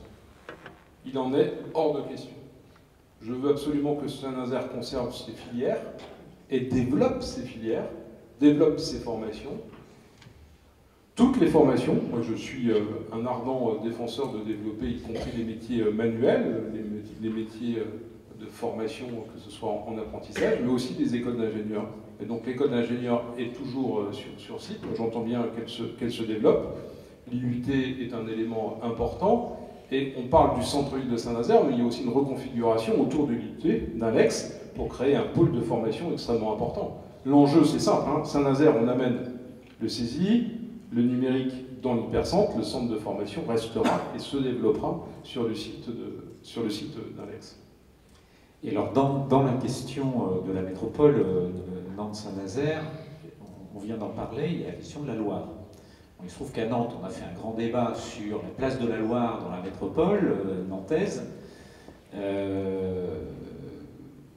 Est-ce que cette question, cet aspect, enfin vous parlez de la Loire comme d'un obstacle, Est-ce qu'il n'y a pas matière à faire un travail sur la Loire plus à l'aval, comme on l'a fait dans la métropole, notamment en reprenant d'ailleurs certaines des idées qui sont sorties du débat sur la Loire à Nantes, la question du transport fluvial entre l'estuaire, enfin le bout de l'estuaire et la métropole. Enfin, est-ce qu'il n'y a pas un chantier ou une réflexion à mener sur le fleuve, y compris ici? Bien sûr. Alors, je l'ai évoqué assez rapidement, c'est y compris dans le dossier eau et paysage. C'est aussi un dossier industriel avec le barging. Vous le savez, le Beluga ne dessert plus pour des raisons, non pas qu'ils ne volent plus. Airbus est en train de monter en cadence fortement et économise ses plans de vol. Donc il y a une barge qui fonctionne sur le plus beau boulevard urbain qu'est la Loire, entre Nantes et Saint-Nazaire. Et c'est un enjeu de développement industriel et c'est un enjeu d'environnement exceptionnel. Donc bien sûr que nous devons porter soin. Ce qui n'empêche pas des débats qui viendront en leur temps, les débats portuaires. Je suis toujours un peu peiné que le port est rarement cité. Le port, c'est la colonne vertébrale de toute l'économie nigérienne. Ces infrastructures, ce sont nos aînés. Il y a peut-être demain des sujets qui arriveront. En leur temps, mais ils arrivent. Donc, protection de la Loire, il y a un gros sujet pour Saint-Nazaire à venir, mais permettez-moi d'en garder un peu sous le pied, y compris pour des temps à venir prochains. Mais il y a le berceau de cette ville, le plateau du Petit Maroc, qui est aussi visuellement l'entrée de ville de tous les marins. Et c'est l'entrée aussi lorsque vous arrivez du Sud-Loire. Alors, le Sud-Loire, moi, la Loire est un barrage, malheureusement, mais c'est certainement pas un barrage avec Nantes et au-delà. Attractivité du territoire, développement touristique, protection de notre environnement, bien entendu, ça va de soi. Et puis d'économiser son foncier. On s'est comporté, et c'est pas une critique, parce qu'on en avait moins conscience, parce que la pression était moins grande. Le foncier portuaire, de ce qu'on appelle vulgairement le bord à quai, on doit aussi en prendre soin. Donc tous ces sujets-là, coutume de dire, ce sont des dossiers portuaires par définition. Et il n'y a rien d'agressif dans mon propos. Mais le vrai port, il s'appelle Saint-Nazaire-Nantes. Il ne s'appelle pas Nantes-Saint-Nazaire. J'ai bien conscience que là, on a des sujets parfois de friction. Mais le vrai sujet, il est quand même là. Je suis même, je le dis régulièrement au conseil de surveillance, je suis même prêt à libérer du foncier pour accueillir le siège social du port Saint-Nazaire-Nantes. Quand je vois que je suis obligé parfois de rappeler que les gros industriels de bord de Loire, les grosses infrastructures portuaires, seront plutôt de ce côté-là, que plutôt de l'autre côté. Alors il faut travailler en synergie, en complémentarité, en spécialisant aussi un peu nos territoires. Il y a quand même un territoire qui va être interrogé, même si j'ai cru comprendre que le ministre avait bougé et que peut-être ça laisse d'autres délais. Je pense notamment à Cordemais. Oui, c'est ça, l'estuaire quand même, décarboné peut-être à terme, la transition. L'économie portuaire est interrogée, elle doit l'être. Mais nous sommes un port énergétique. Le terminal de Montoire, la raffinerie, Cordemais, raffinerie. Bon, la raffinerie, le dossier se déroule correctement. Sachez que ça a été une mobilisation de tous les acteurs. Hein. Région, département, agglomération. Première visite chez François Hollande, la deuxième au 44e étage du groupe Total. La raffinerie est sauvée, mais pas pour un temps non plus extrêmement long, à l'échelle de ces dossiers-là. Et donc il faut aussi que notre port enclenche une mutation. Les énergies marines renouvelables ont un sujet extrêmement important. C'est le sujet central. C'est un des sujets centraux. Nous sommes un port énergétique qui ne fonctionnons qu'avec des industries. Regardez Cordemais. Hein. On en pense qu'on en veut sur le fond, mais on sait bien que le charbon n'est pas l'avenir. Et que donc, moi je comprends ce dossier, cette appréhension, les annonces qui ont été faites et en même temps revues dernièrement, mais ces sujets-là sont devant nous. Et donc l'économie de notre port, qui est déjà difficile, est interrogé. Il faut donc l'accompagner et l'aider à muter. Mais imaginez une seule seconde la région nazérienne, la métropole de Saint-Nazaire, sans port. Et il y a plein de dossiers qui tombent. Hein. Et dans le projet, juste pour prolonger sur le port, dans le projet stratégique du port, parce que je ne suis pas sûr que l'énergie renouvelable assure les trafics qui sont ceux aujourd'hui de l'énergie fossile. Et donc, on voit bien que c'est une place forte pour les constructions, les assemblages, la maintenance, l'entretien, et ça, évidemment, c'est de l'emploi. En même temps, ça ne fera pas du trafic pour le port. Donc, est-ce que vous avez le sentiment aujourd'hui que le port travaille sur une diversification de ces trafics autour du transport de marchandises? Alors, il y a le roulier, ou est-ce que c'est encore des questions Ouais, pour être très clair avec vous, oui, il travaille, à mon avis, et c'est un dossier d'État. Hein. Rappelez que le port, c'est quand même de la compétence de l'État. Et moi, je regrette qu'il n'y a pas encore de ministre de la mer. Je dis bien encore, donc c'est pas... C'est pas seulement le dernier c'est gouvernement. pas seulement le président Macron, le président Hollande, c'était de même. On ne travaille pas assez à la mutation. Bon, encore de mer, on voit bien que c'est compliqué. La raffinerie, les investissements, c'est quoi, 20 ans, 25 ans? C'est très court. Alors c'est extrêmement important hein, pour l'économie, pour bien sûr le chiffre d'affaires de son port, mais il nous faut préparer. Et je crois que nous sommes, non pas sur une feuille blanche, mais nous devons accélérer, je dis nous collectivement, ces travaux. Parce que nous sommes un port énergétique qui, de mémoire, 75% de son chiffre d'affaires repose sur 3 entreprises énergétiques. C'est même 80% de mémoire. Philippe. Oui, alors, permet de changer de sujet un peu. Tu as beaucoup insisté autour de à partir de la campagne sur la parole citoyenne, le contact avec les citoyens, etc. Dans le projet, il y a beaucoup de comités, les conseils de quartier, les comités de jeunes, de seniors, etc. Alors, ce serait intéressant de savoir, à mi-mandat, quel bilan tu fais de cette concertation, quelle place le Conseil de développement, parce qu'après tout, on est l'expression de la société civile, un lieu de concertation. Quelle place a le Conseil de développement dans tout ça? Et comment cette concertation avec la population dépasse le cadre nazéro-nazérien éventuellement pour aller sur les autres communes de l'agglomération? Je suis conscient de poser plein de questions, peut-être un peu difficiles, mais... Elles ne sont pas difficiles, mais elles sont à des étages différents. Le rôle du Conseil de développement est bien sûr un rôle déterminant de représentation, d'ouverture, et le président l'a dit dans son propos introductif. Moi, ce qui m'intéresse, c'est lorsqu'on me demande un éclairage sur tel ou tel sujet, mais c'est aussi votre autosaisine, de dire à un moment donné, dernièrement sur le vieillissement de la population, etc. Moi, ça m'intéresse, y compris bien sûr quand vous tissez des ponts avec les autres conseils de développement, ce que vous faites. Moi, je suis toujours ravi, heureux de voir, par exemple, la dernière grande concertation, c'est plus de 100 personnes qui ont tenu plus de 6 mois à la production, à l'écriture de la nouvelle politique sociale de la ville de Saint-Nazaire.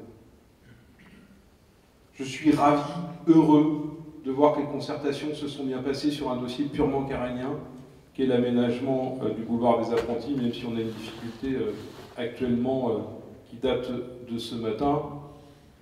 Mais globalement, ces sujets-là fonctionnent bien. Il y a quand même un mot de la société aujourd'hui. Alors là, on peut passer 2 heures et je veux bien y dépasser. C'est aussi... Moi, j'ai fait une campagne électorale avec des colistiers pour défendre un programme. Moi, j'entends bien que le programme soit réalisé de A à Z. Et si on ne peut pas, on l'explique. On dit pourquoi. Aujourd'hui, j'ai le sentiment que pour la moindre petite décision, il faut concerter. Le temps de la concertation, le coût de la concertation, sachez que ça a un coût. Et donc c'est l'argent des deniers publics. Et puis qu'on n'accepte plus grand-chose. Je l'évoquais, J'étais longtemps adjoint à l'Urbas où Joël Batteux, 10 ans. J'ai le sentiment que c'est de plus en plus difficile. Quand on dit qu'on veut construire, on trouve tous les arguments, les plus fallacieux les uns que les autres, pour dire qu'on n'en veut pas à côté de chez moi. Si on va construire au fin fond de la Pampa, permettez-moi cette expression vulgaire, mais dans la campagne, où il n'y a pas un voisin, éventuellement on sera moins engueulé. Par contre, quand on construit dans la ville, où les réseaux sont là, où l'économie fait qu'il faut construire ici quand même, je pense au Fanal, je pense à la station d'épuration de Sautron, bref, tous les dossiers dans la ville constituée, on a une opposition de principe. Je vous écouterai, messieurs, dames. On pourra débattre.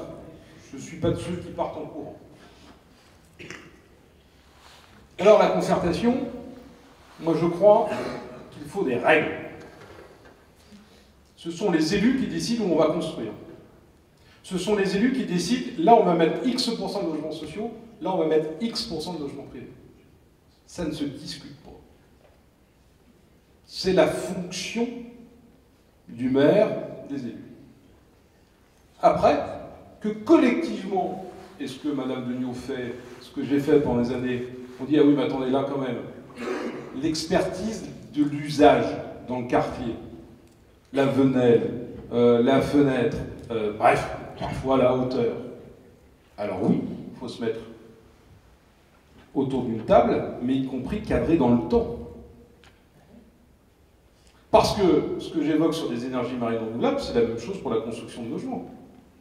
C'est qu'à un moment ou à un autre, il faut que chacun prenne ses responsabilités. Moi, j'ai bien conscience que parfois, la place du commando. Quand la place du commando, on dit « Monsieur le maire, vous ne nous avez pas prévenu, vous ne nous avez pas informé, etc. » Moi, je vous le dis humblement, je ne sais plus faire.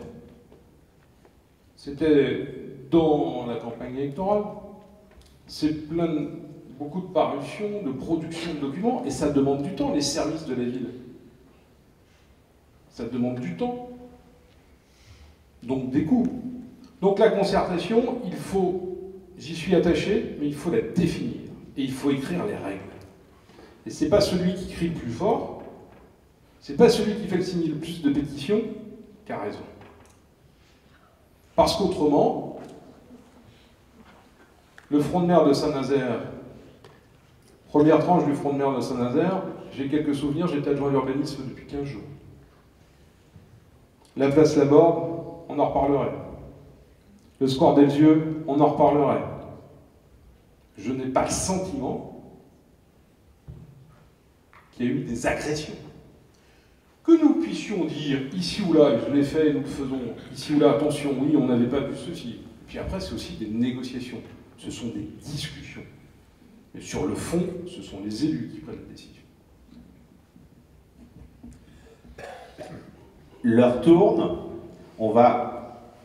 Avant qu'on en vienne aux questions de la salle, j'ai une dernière petite question peut-être, mais qui va être dans le droit fil de ce que vous venez de dire. C'est, puisqu'on parle de durée des projets, etc., Notre-Dame-des-Landes, vous avez des informations Si quelqu'un dans la salle a des infos qui me les donne. Oh, écoutez, moi je vous donne le fond. Vous le savez, je suis favorable à la construction de l'aéroport sur le site de Notre-Dame-des-Landes. C'est pas moi qui prendrai la décision. J'anime une majorité municipale où il y a des hommes et des femmes qui sont contre, d'autres qui sont pour. Mais on le sait bien, on le savait, que cette divergence, elle existait, que ce n'est pas le conseil municipal de Saint-Nazaire ou le conseil communautaire qui va en décider. Par contre, moi, je suis très très inquiet. Et on pourrait tisser un lien entre ce que je viens de vous exprimer et ce que nous vivons. C'est que la décision, pour moi, la démocratie, c'est la force la plus importante. Je vous évoquais tout à l'heure, le programme électoral, il se met en œuvre. Moi, je crois, et puis je vous parle en très grande franchise, le président de la République, François Hollande, a pris la décision de faire une consultation. On peut se dire aussi qu'à un moment donné, ça a manqué de courage politique ici ou là, sous un président de droite ou sous un président de gauche, que le sujet est compliqué, qu'il y a des hommes et des femmes qui occupent, on appelle vulgairement la ZAD, de façon illégale. Que notre pays intervient dans le monde entier, souvent, très souvent à juste titre, et qu'ici on ne sait pas intervenir. Mais le président de la République, le fond de la pensée, c'est que François Hollande a pris un risque et que ça s'est retourné contre lui. Quelle est l'élection? Bien des élus ne sont pas élus avec le même taux de participation. Le taux de participation était de 55%. Alors que l'ensemble des scénarios nous disaient s'il y a 27% des gens qui se déplacent, ça sera bientôt. Les gens sont venus voter. Les gens se sont exprimés d'une façon claire. Bien moi, quel que soit, et je respecte celles et ceux qui s'opposent, il y a parfois des arguments qu'il faut entendre. C'est le respect de la démocratie, c'est le respect de la règle qui nous permet de vivre ensemble.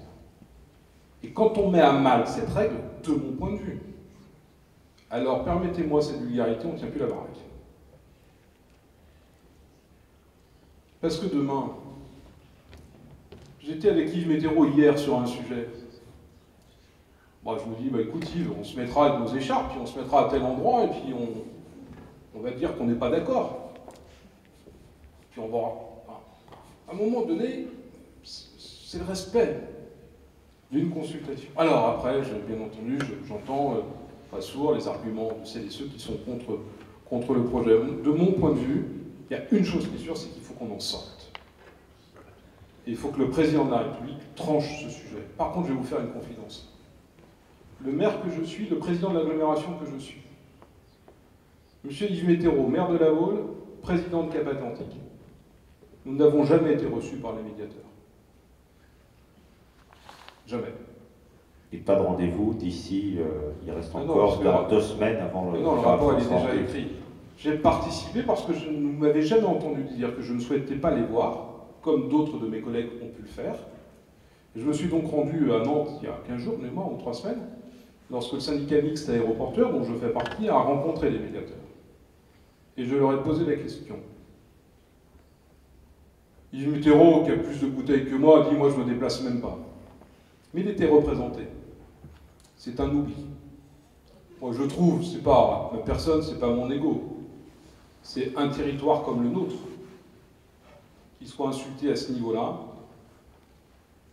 remet en cause, en tout cas pour moi, je ne reconnais pas cette mission. Merci. Alors, on va passer aux questions de la salle. L'heure tournant, on va prendre le temps. Où en est Saint-Nazaire et son agglomération dans le développement de la fibre? Oui, allez-y, on va... Ça se développe, ça négocie dur. Martin Arnaud négocie dur avec Orange. Ça se passe plutôt bien sur la ville de Saint-Nazaire, ça se passe moins bien sur l'ensemble de l'agglomération. Et donc il y a un vrai sujet de solidarité avec l'ensemble des communes. Ça ne va pas aussi vite qu'on aimerait et qu'on le voudrait.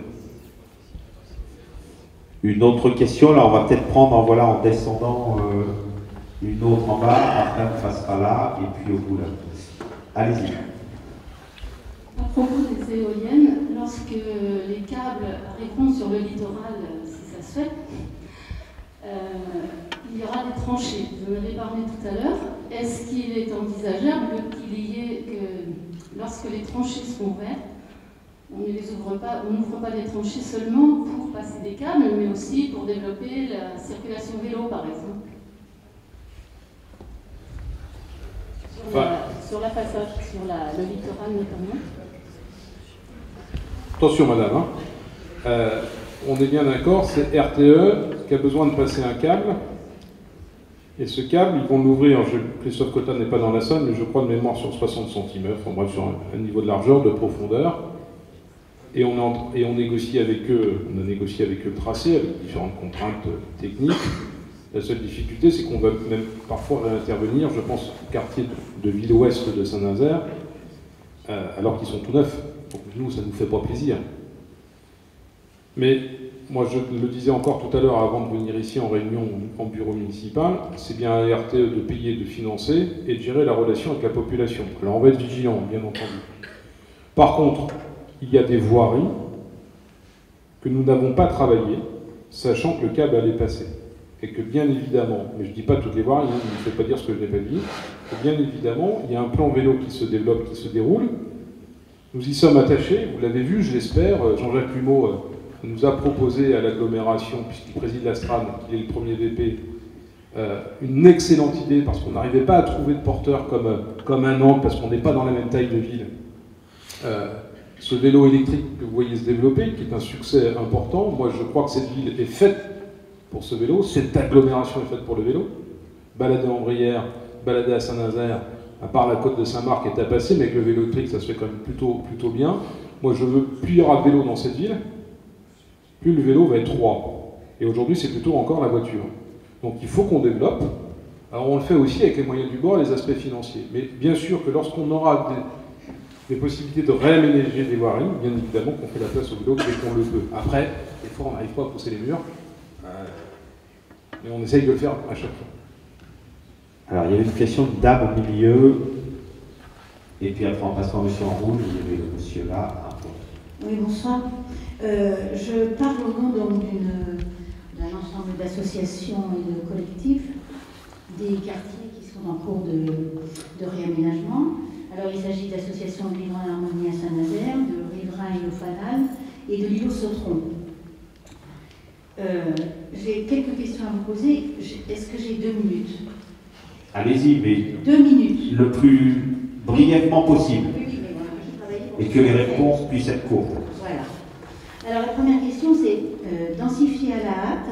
Cela a déjà été fait par le passé, avec les conséquences sur les plans social, sécuritaire, écologique, éducatif, que l'on sait aujourd'hui. Les mêmes erreurs entraînant les mêmes conséquences, pourquoi les referait-on aujourd'hui? La deuxième, c'est, vous avez dit, quelle vision d'avenir, c'était ça le thème de la conférence, quelle vision d'avenir pour Saint-Nazaire? La protection de l'environnement est justement aujourd'hui un enjeu majeur pour l'avenir de notre planète. À l'échelle de notre ville, comment allez-vous faire pour concilier recommandations de la COP21 et densification à tout va? En particulier, quid de l'aménagement d'îlots végétaux répartis dans la ville et de la protection du végétal existant? En effet, vos projets immobiliers éliminent largement le végétal existant et dans le meilleur des cas, c'est-à-dire quand il est remplacé, le réduisent à la portion congrue. Alors attendez madame, parce qu'on va, sinon ça va faire beaucoup de choses. On va peut-être laisser David Samzin répondre. Et après, vraiment des questions courtes, c'est grosso modo la place de la nature en ville versus densification. Attendez, on ne va pas faire un monologue, mais je suis prêt bien évidemment moi à vous recevoir. Vous allez m'expliquer, non attendez, vous allez m'expliquer dans le premier propos de votre intervention qui est publique, quels sont les aspects néfastes. Je ne reprendrai pas le qualificatif que vous avez employé parce que je ne l'ai pas mémorisé, des politiques d'habitat, d'urbanisme d'habitat, des mandats précédents, les différents projets qui ont été livrés, qui ont amené insécurité, vous avez cité. Et que nous sommes en train de reconduire les mêmes erreurs. Je voudrais précisément connaître les erreurs que nous avons conduites. Pas ici. Non mais, le deuxième point, madame, je m'inscris en faux, je ne suis pas d'accord avec vous. Je ne crois pas, puisque vous êtes en premier lieu concerné, la construction que nous allons réaliser en lieu et place des garages municipaux. Les garages municipaux. Le végétal, je ne l'ai pas vu. En lieu et place de la station d'épuration de Sautron. Le végétal, je le vois au parc paysager, au petit parc sur le front de mer, mais pas la station d'épuration. Au Fanal, qui est l'ancien cinéma, que j'évoquais tout à l'heure, le végétal, je ne le vois pas. J'ai vu longtemps un ancien cinéma, puis quelques végétaux qui se développaient devant le cinéma, mais c'était un cinéma. Attendez, s'il vous plaît, laissez répondre. Donc ne me dites pas que nous construisons sur des espaces verts. Nous sommes en train de nous construire sur différentes friches. Les garages municipaux, c'est que nous avons été construire à côté des Québrais. Le Fanal, vous en connaissez l'histoire de ce dossier. Et la station d'épuration, c'est la création de la station des Écossiens. je crois que la place du végétal dans la ville est un élément important. La nature en ville est un sujet important. Mais qu'est-ce que nous appelons la nature en ville? La nature en ville, c'est pour moi ce que nous sommes en train de refaire, par exemple, un square qui crée du lien social, etc., devant Jean Jaurès. C'est le nombre d'arbres que nous replantons, même si malheureusement, vous le verrez certainement demain, il y a un couac sur le boulevard des Apprentis. Mais sur la place de l'arbre, sur la place du végétal, nous y sommes favorables, et moi je vais être très clair avec vous. Moi je vis dans cette ville, je ne suis pas un martien. Hein. Moi aussi j'aime bien avoir la nature dans la ville. Moi aussi j'aime bien aller me balader à la campagne. Moi aussi j'aime bien aller me balader sur le front de mer. Moi aussi j'aime bien aller me balader au parc paysager, au petit parc, sur le port du Brivet, autour du Bois Jolant, en Brière et dans la campagne. Mais la question qui est posée devant nous, moi je ne me lève pas le matin en me disant quel quartier je vais aller ennuyer. Moi je veux construire du logement parce qu'il y a des hommes et des femmes qui veulent, d'une part, rester vivre à Saint-Nazaire. Rester vivre à Saint-Nazaire, c'est le veuvage, c'est la décohabitation sociale. Les divorces, et c'est ceux qui sortent du nid, les enfants qui souhaitent rester dans la vie. C'est aussi les hommes et les femmes. Aidez-moi sur, c'est combien en 2030? C'est 445 000 personnes venant dans le département, 600 000 personnes venant dans le département. Je veux que Saint-Nazaire prenne sa part. Je ne vais pas construire un mur et interdire les gens de venir à Saint-Nazaire, parce que je n'en aurais pas, un, c'est pas mes valeurs politiques, deux, je ne veux pas le faire, et troisième point, si on fait ça, mesdames et messieurs, nous n'arriverons plus à nous loger à Saint-Nazaire. Parce que l'inflation des prix et des loyers, c'est clair, c'est l'offre à la demande. Donc je veux construire sans étalement urbain. J'étais le premier, il n'y a pas de premier dans l'histoire. Lorsque je suis rentré dans le bureau de Joël Batteux un jour pour lui dire « Joël, sur le front de mer de Saint-Nazaire, ça part dans tous les sens, rendons le front de mer inconstructible. » On est un peu la main invisible du marché, c'est ce que nous avons fait. Quand nous avons dit dans le PLUI, je ne veux pas d'étalement urbain, je veux protéger la nature, la vraie, c'est-à-dire celle qui n'est pas du tout construite. Celle, en fait, globalement, qui est derrière le boulevard Sherpak. Je ne dis pas que ça ne se fera jamais, hein. Mais aujourd'hui, le centre-ville de Saint-Nazaire est peu habité. Les commerçants, pour certains, sont en train de crever. Il faut ramener du monde dans l'hypercentre de Saint-Nazaire. Et puis, un autre élément, moi, quand je construis du logement, je me pose toujours la question du logement pour qui? Et je regarde les prix. Eh bien, je vais vous faire un aveu sur des fonciers fanal, stations d'épuration, et puis garages municipaux. Ce sont des fonciers dans la ville constituée, où il y a des écoles, des routes, bref, tous les services publics que nous maîtrisons, qui sont amortis, dont nous voulons construire du logement pour tous. Alors vous savez, parfois j'arrive à, et je ne veux pas tomber dans le cynique, mais quand vos voisins, vos voisines décident de vendre, ils ne viennent pas toujours voir le maire, hein. Ils vendent à un promoteur privé, et puis construit. Oh, des fois, ça prend des procédures. Des fois, je me dis, si on mettait par délibération, on vend ses fonciers à un promoteur, le promoteur, il va construire avec le PLU. Plan local d'urbanisme, les règles. Régulièrement, nous en sommes en dessous. Et donc, je vais être très clair avec vous. Je construirai des logements sur l'îlot Fanal, je construirai des logements sur la station d'épuration, je construirai des logements en lieu et place des garages municipaux, et puis on a d'autres fonciers dans la ville de Saint-Nazaire qui sont en cours aujourd'hui d'études ou d'attribution à des privés. Il ne s'agit pas d'interdire la construction en centre-ville de logements sociaux, mais pas du tout. Mais pas du tout. Hein. Il ne s'agit pas du tout de ça. Il s'agit de la qualité de la vie dans ces quartiers. On est dans un quartier, nous, qui avons été jusqu'à présent extrêmement préservés. Et on se disait qu'on pouvait accueillir les gens qui allaient arriver. Parce que nous, c'est dans un esprit d'accueil qu'on discute et qu'on pense. Tout le temps, tout le temps, tout le temps. On ne peut pas dire autre chose, en tout cas de notre démarche, que Madame Degnaud connaît parfaitement d'ailleurs. Hein.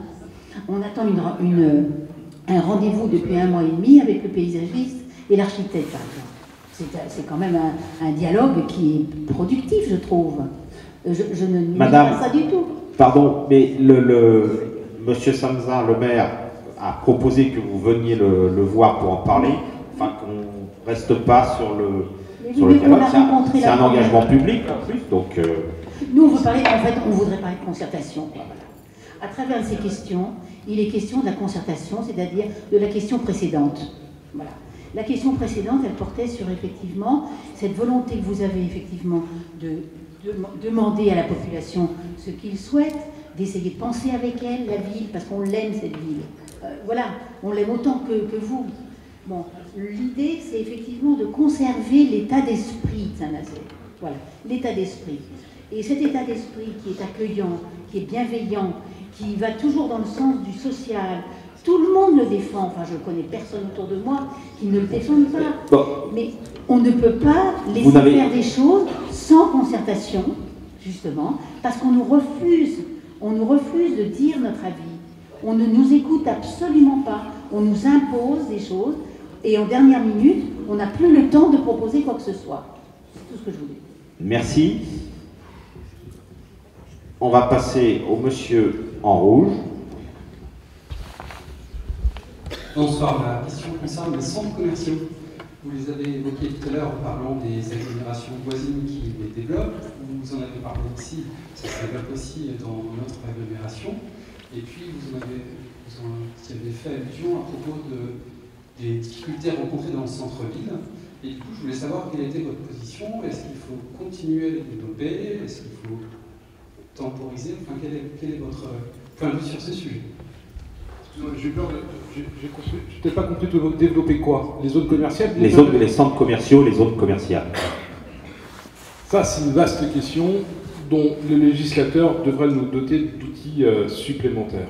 Je m'explique. C'est pas pour me défausser. Aujourd'hui, et c'est bien normal, les maires de Pontchâteau, de Saint-Brévin, de Guérande, bref, vous l'avez compris, de celles et ceux qui nous environnent, disent, mais enfin, au nom... y compris du service de proximité par rapport à ma population, il est normal, il n'est plus 20 bornes, 30 bornes à faire pour acheter un meuble, une vis, etc. Moi, je l'entends bien. Quels sont les outils que nous avons à notre disposition? Ces outils s'inscrivent dans le schéma de cohérence territoriale, je rentre un peu dans la technique, ce qu'on appelle le SCOT. Et le problème que je vous évoquais tout à l'heure, c'est que le Sud-Loire n'est pas dans le même SCOT, et qu'à la Baule, ils ne sont pas dans le même SCOT. Guérande. Vous avez remarqué que les grandes surfaces, moi je n'ai pas bac plus 12 en économie commerciale, mais elles se mettent autour des gros tuyaux. Zone d'Auchan, on a d'une part la zone de Sanay dont j'ai oublié le nom, Pontchâteau, etc. Bon, alors à Saint-Nazaire, on a la zone d'Auchan avec qui, je le dis, nous travaillons bien dans la commission d'aménagement, Claude Aufort, le nouveau maire, pour pas non plus qu'on ait une offre nouvelle qui vienne en concurrence directe avec les centres-villes ou les centres-bourgs. Et sur la zone de Leclerc, qui est la zone où il reste de l'espace, où il y a aussi une maîtrise foncière, nous avons délibéré, je ne sais plus, en tout début de mandat, pour que cette zone puisse se développer sans être en concurrence avec le centre-ville, affirmant que la taille des commerces, je parle sous votre couvert, mes collègues élus qui vont m'aider, c'est 500 mètres carrés de mémoire, c'est ça? De mémoire, hein, c'est ça? Ne puisse pas ouvrir des surfaces commerciales inférieures à 500 mètres carrés. Pourquoi? Moi, je vais être clair avec vous. Si on n'a pas cette zone pour aller accueillir quelques enseignes, notamment on manque d'enseignes sur Saint-Nazaire, autour de l'ameublement, des choses comme ça, on sait très bien que ces enseignes ne rentreront pas dans l'hypercentre de Saint-Nazaire. Parce qu'on ne les a pas. Je peux même vous faire une confidence avec les services de développement économique. Nous avons cherché, un rendez-vous est prochainement sur mon agenda, moi je rêve de revoir un Monoprix dans l'hypercentre de Saint-Nazaire. Et quand il revient, ils disent, oui mais attendez, il nous faut tant. Et là on se dit, on a un taux de vacances mais on n'a pas assez. Donc, toutes ces choses-là, le centre-ville de Saint-Nazaire, moi je vais vous dire, je crois, il faut qu'on accepte quelque chose collectivement, mais une fois que je vous ai dit ça, je n'ai pas fait avancer le débat. Je ne crois plus au centre-ville comme nous l'avons connu les uns et les autres, c'est-à-dire la juxtaposition de vitrines. Parce que le commerce, le mode de consommer évolue, parce que les périphéries se sont développées, les centres commerciaux de périphérie se sont développés, et vous remarquerez que Auchan, je fais un aveu, j'y vais jamais, mais je me suis rendu une fois. La galerie marchande d'Auchan, c'est le centre de Saint-Nazaire. Vous pouvez acheter vêtements, enfin tout quoi. Géant, même punition. Et Leclerc, on a notre veto sur toute production nouvelle. Et regardez la composition de la galerie marchande, vous ne pouvez pas vous vêtir, etc. comme dans les autres galeries marchandes, et je ne veux pas qu'il y ait de concurrence avec les personnes de Saint-Nazaire. Par contre, moi je ne veux pas tout voir partir à Guérande, et que cette offre nous permette d'être un tampon pour retenir et d'aller chercher des enseignes qui sont en train de frapper à la porte de l'agglomération ou des agglomérations. Et moi je suis triste d'entendre régulièrement des gens me dire qu'ils passent leur samedi après-midi dans la galerie marchande du Leclerc de Guérande.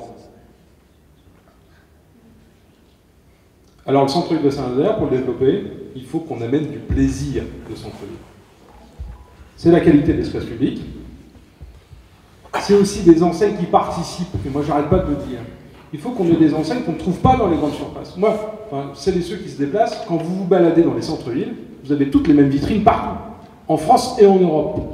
Il faut aussi qu'on ait des petits artisans, des petits commerçants qui amènent leurs pâtes, leur accueil. Ça ne se décrète pas. Il faut qu'il y ait du monde, il faut qu'il y ait une zone de chalandise, il faut qu'il y ait de l'accessibilité, il faut qu'il y ait un plaisir de pouvoir flâner. C'est aussi, bien évidemment, dans l'esprit de la structure de jeu. Et puis, il faut amener du pouvoir d'achat. C'est aussi la volonté, et ce n'est pas pour rallumer le dossier précédent, voilà pourquoi nous voulons du monde dans l'hypercentre de Saint-Nazaire, des gens qui vivent, qui y habitent. Et si on veut avoir du monde sur les terrasses de café, que ce ne soit pas le couvre-feu à 19h, il faut qu'il y ait des hommes et des femmes qui y habitent. Il faut aussi que les jeunes puissent y revenir. Et des étudiants. Et des étudiants. Mais je suis sûr qu'avec les étudiants, on va avoir une vie nocturne qui va se développer. Donc c'est l'enjeu. C'est l'enjeu de tenir centre-ville. Par contre, il faut qu'on se fasse. C'est compliqué à dire. Le centre-ville de Saint-Nazaire, c'est fini. Il est trop vaste, il est trop grand pour nous. Et le centre-ville, l'hypercentre marchand, on essaye de tenir, de sauver hôtel de ville, paquebot, et les deux parties du paquebot, et c'est bien compliqué. Côté gare est beaucoup plus compliqué. Et puis rue de la Paix, ruban bleu. Et que le côté gare de Saint-Nazaire, paquebot, est très clairement, mais la mutation s'est faite tout seul, plutôt autour de l'économie de service. Donc, pas de développement des périphéries en concurrence avec le centre-ville, mais qui doivent nous permettre d'aller chercher des enseignes, notamment autour de l'ameublement, etc., qu'on a. Enfin, il y en a une à Saint-Nazaire, rue Albert-Devin, mais on n'a pas beaucoup. Des spécificités qu'on ne peut pas retrouver dans l'hypercentre. La règle, autrement, c'est hypercentre. Mais en même temps, j'y reviens, on n'a pas l'outil législatif qui nous permet parfois d'interdire, autre que la délibération du conseil municipal, sur la construction d'une zone autour du centre Leclerc. Alors, il y avait une autre question à monsieur Laurent Devant. Là, puis après, il y aura une question derrière. On va prendre encore 5-10 minutes. Allez-y, c'est bon. J'avais une question sur la manière dont la ville de Saint-Nazaire, si elle le fait, peut anticiper les réglementations envisagées par le gouvernement sur les travailleurs détachés, en termes d'activité sur, bien entendu, sans doute après le soir.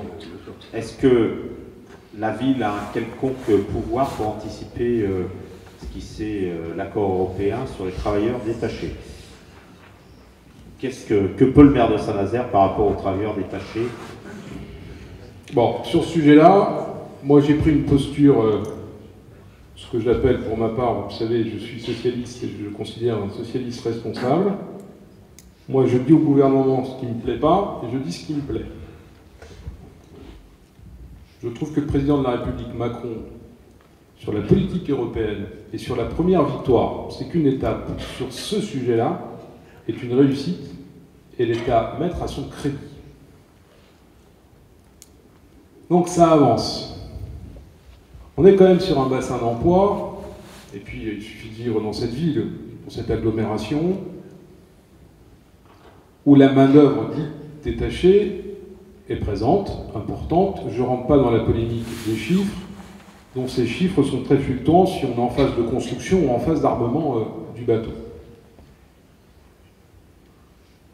Et en même temps, il y a plus de Français qui travaillent à l'étranger que d'étrangers qui travaillent sur le territoire français. Il faut le rappeler. Je suis aussi, je vous l'ai dit, un fils de chaudronnier. J'ai un père qui bossait chez Lange à l'époque et qui était en déplacement et qui était donc lui-même un étranger quand le cahier des charges était vide ici et qui travaillait à l'extérieur de la vie du pays. Comme Baudet d'ailleurs, rappelez-vous, quand on allait travailler à l'étranger. Et en même temps, il y a 8,6% de chômeurs dans ce pays, en tout cas dans cette ville. Pas dans ce pays, dans cette ville.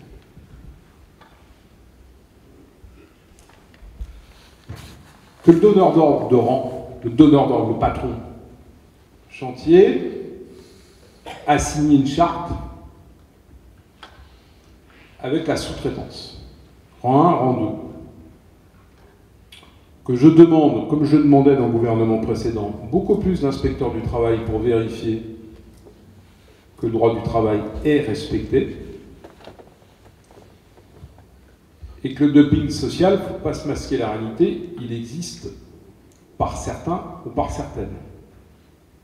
Je ne crois pas que nos chantiers, l'employeur chantier, le fasse. Je ne le crois pas, mais peut-être que je me trompe. Que les sous-traitants, pour certains d'entre eux, le fassent et soient parfois peu respectueux du Code du travail, je vous dis oui en conscience. Et ce qui peut éventuellement me gêner, c'est que certains d'entre eux peuvent parfois avoir signé la charte. Et là, il faut, moi je fais confiance a priori, mais il faut que les inspecteurs du travail aient les moyens d'aller vérifier. Souvent, c'est sur le nombre d'heures travaillées. Qui n'est pas au 35, qui n'est pas au 39, mais qui est plutôt aux alentours des 45, 48 et 50 heures travaillées. Et là, il y a un problème de dumping social. Donc se masquer une réalité serait une erreur monstrueuse. Et en même temps, c'est toute l'économie locale, y compris l'économie industrielle, parce que je crois que nos chantiers, il faut qu'on se dise aussi une chose. On se félicite tous de la qualité du travail, on se félicite tous du carnet de commandes. Les chantiers, l'enjeu majeur, c'est pas combien ils gagnent à la fin du mois, c'est combien ils ne perdent pas de pognon à chaque livraison de navire. Le taux de rentabilité de nos chantiers, ce qui explique d'ailleurs la première question que vous me posiez, c'est même pas d'1% de marge. Donc c'est celui-là, et puis après, moi je fais confiance aussi aux organisations syndicales pour être extrêmement attentives. Faut-il qu'elles en aient les moyens et que le droit du travail soit respecté. Donc c'est de la responsabilité de la directe et de la responsabilité de l'État de donner les moyens de le faire. Mais parfois, monsieur, vous avez raison, le droit du travail n'est pas présent partout. Alors, leur tourne, on va prendre, il y avait une question là-haut, et puis deux dernières questions et une autre de l'autre côté. Alors, le monsieur là-haut qui lève la main.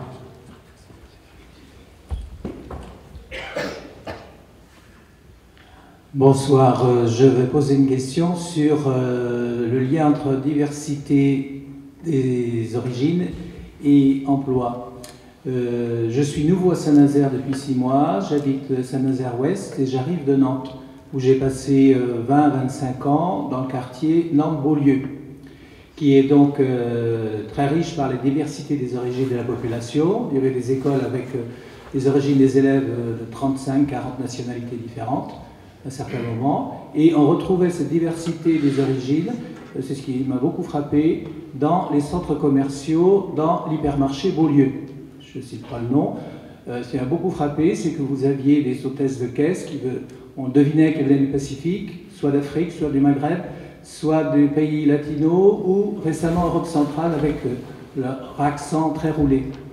Ce qui m'a surpris ici, c'est que j'ai trouvé à peu près la même diversité des origines dans le quartier Saint-Nazaire-Ouest, quand on voit les enfants aller au collège.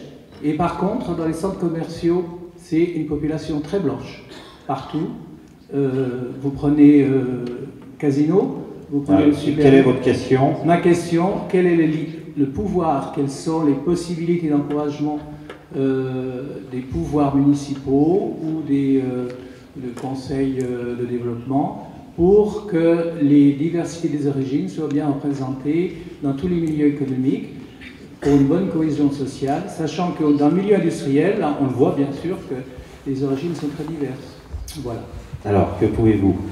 D'une part, bienvenue monsieur, votre regard est intéressant. Moi, j'écoute toujours avec beaucoup d'intérêt le regard extérieur. Je ne me suis jamais fait cette réflexion. Par contre, mais je ne dis pas que vous avez tort, hein, je la prends comme un constat.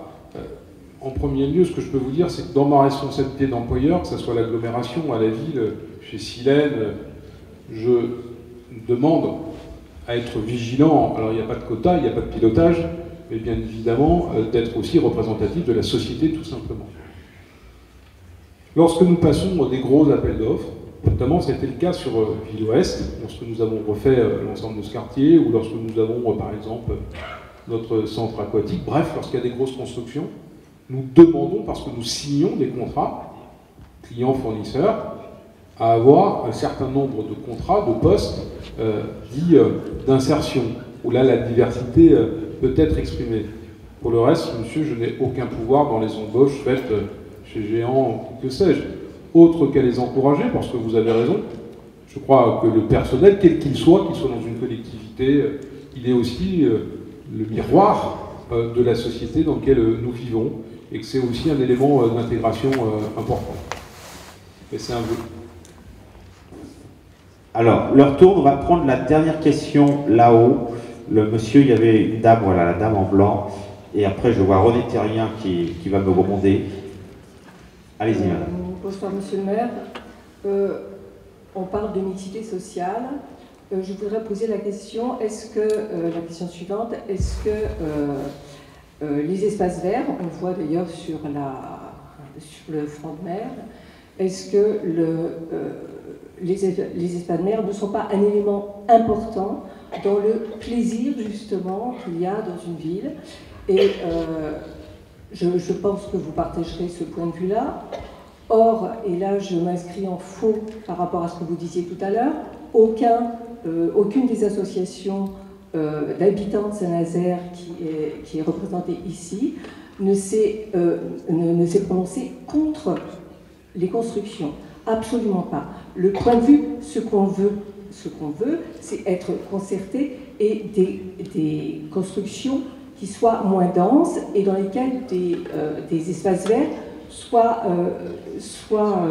créés quand ils n'existent pas, hein, ou aménagés, enfin bon, bref. Alors, quelle est votre question? Alors, la question, c'est... en fait, c'était ça. Je voulais, en fait, être plus... préciser le fait que non, on ne peut pas vous laisser dire que si les projets ne se font pas, c'est parce qu'il y a des recours. Aucun dans ces trois choses, il n'y a absolument pas eu de recours. Il n'y a absolument pas eu de recours. Ok. Est-ce que vous avez une question, madame? J'en avais, mais bon... Bon, alors, on va prendre... alors, je vais vous poser une dernière question. Comment pensez-vous répondre au mécontentement grandissant face à la transformation commencée et programmée d'une ville à taille humaine où il fait bon vivre, en un agglomérat de cubes anonymes et sans âme, puisque nous sommes une ville de dialogue. C'est une opinion, c'est pas une...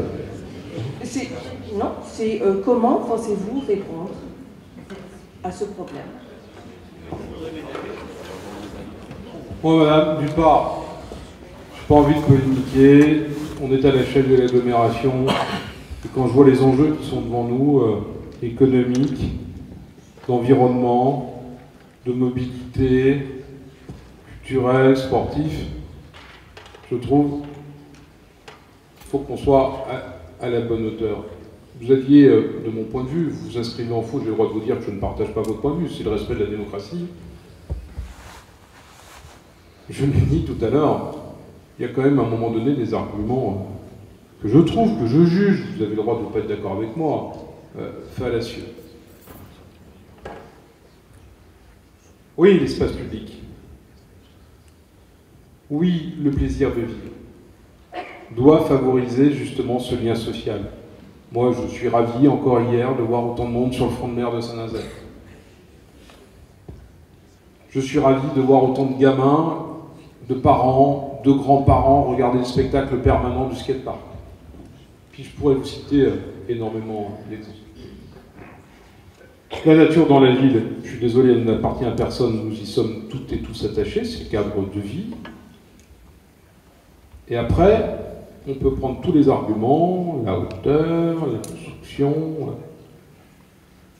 Enfin, je suis désolé, madame, je vais être un peu, non pas provocant, je ne sais pas de quel quartier vous évoquez. Mais cette ville, bien que vous veniez à la ville, regardez les photos aériennes de Saint-Nazaire. Ne dites pas que Saint-Nazaire est une ville bétonnée, qu'il n'y a pas d'espace vert. On a des cœurs d'îlots de grande qualité dans l'hypercentre partout. Les hommes et les femmes qui viennent vivre dans cette ville, qui découvrent Saint-Nazaire, il y a de la place. On y respire. On ne construit pas des gratte-ciel, à ce que je sache. On s'intègre dans ce qu'on appelle les banages. Et il y a plein d'autres questions, mais là, le problème, c'est que je peux en prendre pour 2 heures. On parle du vieillissement de la population. On parle de l'accessibilité au commerce du coin. On parle à l'accès à la mobilité, à la santé. On parle aussi, monsieur le médecin, vous êtes spécialiste sur ces sujets. Tout le monde ne finit pas en EHPAD. Et c'est tant mieux. Mais à un moment donné, on aime bien vivre aussi dans un logement collectif, avec un ascenseur. On veut être à côté des commerçants de sauterons, du centre. Bref, vous avez bien vu où je veux en venir. Et qu'à un moment ou un autre, on parle de charges, de copropriété, d'entretien, tous ces sujets-là. Le problème, et j'en finirai là pour ne pas aller plus loin, quand on parle de concertation sur ces sujets, on concerte avec qui? Avec les voisins? Avec les riverains? On concerte jamais avec celles et ceux qui vont venir vivre dedans. Celles et ceux qui vont venir habiter, louer, acheter. Bon nombre de réunions publiques, c'est l'environnement. Mais moi, je peux entendre que dans l'environnement, on dit, attendez, ça va bouger, la nuisance des travaux, est-ce que je vais toujours avoir le soleil j'ai bien compris qu'il faudrait faire des parkings partout. Bref, ces sujets-là, moi, je vous entends, je vis à Saint-Nazaire, je ne suis pas fou. Mais on concerte avec qui? Avec la ville n'appartient à personne. C'est celles et ceux qui vont venir vivre dans ces logements. Combien de dossiers je pourrais vous faire une liste à l'après-vert? Mais ces logements sont bien habités, ont bien été loués, ont bien été achetés. Et les gens vivent. Les mêmes arguments. C'était le square des Dieux. On allait bétonner le square des Dieux. Regardez ce qu'il en est devenu, le square des Dieux. Il y a un vrai square, avec une vraie structure de jeu pour enfants, avec des hommes et des femmes qui y habitent, avec le quartier qui est le nôtre ici ce soir, dans l'hypercentre de Saint-Nazaire. J'ai pas le sentiment qu'on ait défiguré ce qui était là un espace vert, et qui servait qu'aux chiens. Merci David Samsa, on va s'arrêter là. Bon, vous allez rester encore quelques minutes, puisqu'il y a, vous pourrez poursuivre les conversations ou les échanges, même parfois un peu vifs. Il y a donc un pot qui est offert par le Conseil de développement de la Carène. Merci à toutes et à tous. Sachez aussi qu'il y aura une table, je ne serai pas très loin de cette table, près de laquelle vous pourrez trouver la revue Place Publique Nantes-Saint-Nazaire, le dernier numéro, le numéro 64, où on parle beaucoup de Nantes, mais vous trouverez aussi le numéro 63, qui était consacré avec un très long dossier au centenaire de l'arrivée des Américains. Merci et bonne soirée.